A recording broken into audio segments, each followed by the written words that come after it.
सिंधुदुर्गात आज मराठ्यांचा मूक मोर्चा निघणार आहे। थोड्याच वेळात छत्रपती शिवाजी पुतळ्यापासून या मोर्चाला सुरुवात होईल। त्यानंतर जिल्हाधिकाऱ्यांना निवेदन देऊन जिल्हा संकुल मैदानात सभेचं आयोजन करण्यात येणार आहे आणि मोर्चाच्या ठिकाणी चोख पोलीस बंदोबस्त ठेवण्यात आलाय। शिवाय सीसीटीव्हीची व्यवस्था देखील करण्यात आली आहे। मराठा मूक मोर्चामध्ये खासदार विनायक राऊत, आमदार नारायण राणे, नितेश राणे तसंच काँग्रेसचे नेते निलेश राणे, आमदार वैभव नाईकही यावेळी उपस्थित राहणार आहेत। तर मराठा मूक मोर्चा आज कोकणात धडकतोय आणि मोठ्या संख्येने या ठिकाणी या मोर्चात लोक सहभागी होतील अशी माहिती मिळतेय। थेट जाणार आहोत सिंधुदुर्गात। आपल्यासोबत आहेत आपले प्रतिनिधी अमोल कविटकर। अमोल, कोकणात आज मराठा मोर्चाचं वादळ धडकतंय आणि आज रविवार आहे, त्यामुळे महाविद्यालय शाळांना सुट्टी आहे, तसंच शासकीय कार्यालय देखील आज बंद राहणार आहे, त्यामुळे मोठ्या संख्येने लोक या मोर्चात सहभागी होतील असं कळतंय। सध्याचं वातावरण काय तिथलं? नक्कीच भगवं वादळ जे आहे त्याचा तळ कोकणामध्ये येऊन धडकलेला आहे आणि मोठ्या प्रमाणावरती गर्दी जी आहे ती आतापासूनच महिलांची असेल, अबालवृद्धांची गर्दी जी आहे ती या ठिकाणी होताना पाहायला मिळते। जास्तीत जास्त मराठा बांधव याच्यामध्ये सहभागी कसे होतील या दृष्टीने तयारी जी आहे ती फार पूर्वीपासूनच सुरू झालेली होती।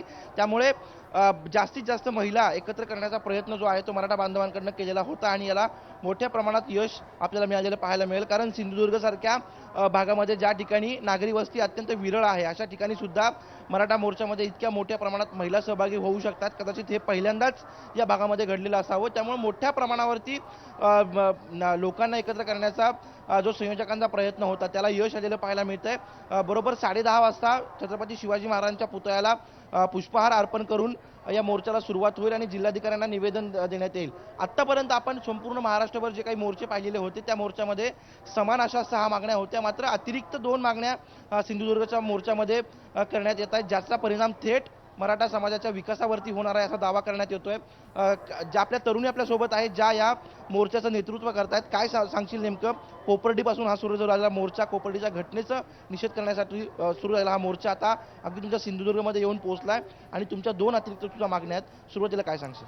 आमचा हा जो आजचा मोर्चा आहे तो प्रमुख आमच्या 5 मागण्या आहेत। एक म्हणजे जी कोपर्डीमध्ये आमची बहीण आहे तिच्यावर जो अत्याचार झाला आहे, तिचे जे दोषी आहेत त्यांच्यावर मोठ्यात मोठी कारवाई करण्यात यावी। दुसरा म्हणजे मराठा समाजाला आरक्षण हे मिळालंच पाहिजे। तिसरा म्हणजे ॲट्रॉसिटी कायदा आणि आमच्या सिंधुदुर्ग जिल्ह्यासाठी प्रमुख 2 मागण्या आहेत। एक म्हणजे वनसंज्ञा रद्द झाली पाहिजे आणि काय नेमकी मागणी? वनसंज्ञा म्हणजे नेमकं काय? सिंधुदुर्गची जमीन वनसंज्ञा ह्या संकल्पनेमुळे लागू झालेली आहे।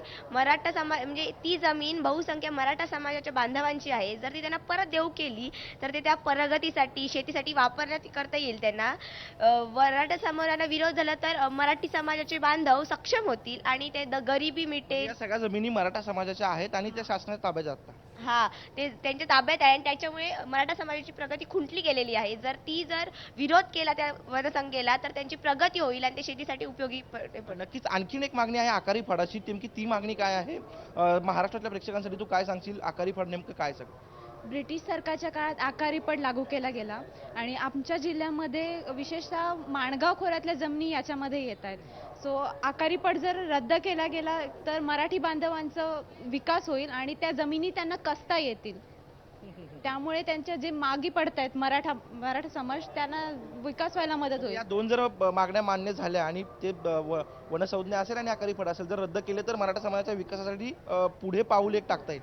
हो, नक्कीच प्रमुख ज्या मागण्या होत्या त्या मागण्यांपेक्षा 2 अतिरिक्त मागण्या ज्या आहेत त्या करण्यात आलेल्या आहेत। आत्ताच आपण काही वेळापूर्वी इथले स्थानिक खासदार आहेत त्यांच्याशी बोललेलो होतो। त्यांच्या माहितीनुसार की वनसंज्ञांसंदर्भात प्रस्ताव जो आहे तो केंद्र सरकारला सादर करण्यात आलेला आहे, त्याच्यावर निर्णय लवकरात लवकर होऊ शकतो। मात्र तो जर निर्णय घेतला गेला तर मराठा समाजाच्या विकासाला काहीशी गती या ठिकाणी मिळेल, कारण या सगळ्या ज्या जमिनी गेलेल्या आहेत त्याच्यामध्ये मराठा समाजाच्या जमिनींची संख्या खूप मोठ्या प्रमाणावरती आहे आणि ह्या जर जमिनी मिळाल्या तर पुन्हा एकदा शेती कसता येईल आणि इतर उद्योग जे आहेत ते या ठिकाणी करता येऊ शकतात। मात्र सरकार आता या नेमक्या मागण्यांकडे कशा प्रकारे बघतंय आणि सिंधुदुर्गच्या अतिरिक्त 2 मागण्या आहेत त्या मागण्यांचा पाठपुरावा आता पुढे शासनादरबारी कसा होतो हे पाहणं महत्त्वाचं असेल। मात्र तुर्तास तरी मोठ्या प्रमाणावर गर्दी या ठिकाणी झालेली पाहायला मिळते आणि विशेषतः महिलांची गर्दी पहिल्या टप्प्यामध्ये आपल्याला पाहायला मिळेल आणि त्यानंतर जी रचना राज्यामध्ये इतर मोर्चांमध्ये करण्यात आलेली होती अगदी तशीच रचना या ठिकाणी करण्यात आलेली आहे।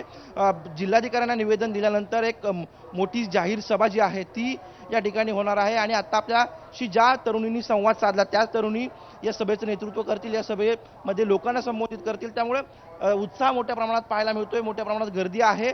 सिंधुदुर्ग तळ कोकणासारखा भाग असून सुद्धा मोठ्या प्रमाणावर सुद्धा लोक या ठिकाणी एकत्र येत आहेत आणि आपल्या मागण्या ज्या आहेत त्या सरकारवर दबाव आणण्यासाठी एकत्र येऊन आपल्या मागण्या मान्य कराव्यात अशी मागणी या सगळ्या आंदोलकांच्या वतीनं करण्यात येते. थोड्याच वेळात छत्रपती शिवाजी महाराजांच्या पुतळ्याला पुष्पहार करून या मोर्चाला सुरुवात होईल. नक्कीच मराठ्यांच्या आरक्षणासह जिल्ह्यातल्या विविध मागण्यांसाठी हा मोर्चा काढण्यात येतोय आणि एक मोठ्या संख्येने लोक या ठिकाणी जमा होत आहेत. अमोल, या संदर्भातले या मोर्चा संदर्भातले अपडेट्स आम्ही तुमच्याकडून वेळोवेळी घेत राहू. तुर्तास धन्यवाद तुम्ही दिलेल्या या संपूर्ण माहितीबद्दल. तर मराठा मोर्चाचं वादळ कोकणात धडकले आणि सिंधुदुर्गात थोड्याच वेळात छत्रपती शिवाजी पुतळ्यापासून या मोर्चाला सुरुवात होईल. कोपर्डीतल्या नराधमांना फाशीची शिक्षा द्या, अॅट्रॉसिटी कायद्यात बदल करा, तसंच मराठ्यांना आरक्षण द्या या आणि इतर जिल्ह्यातल्या मागण्यांसाठी मोठ्या प्रमाणात या ठिकाणी मोर्चा काढण्यात येतोय आणि लाखोंच्या संख्येनं यात मराठा बांधव सहभागी होणार आहेत.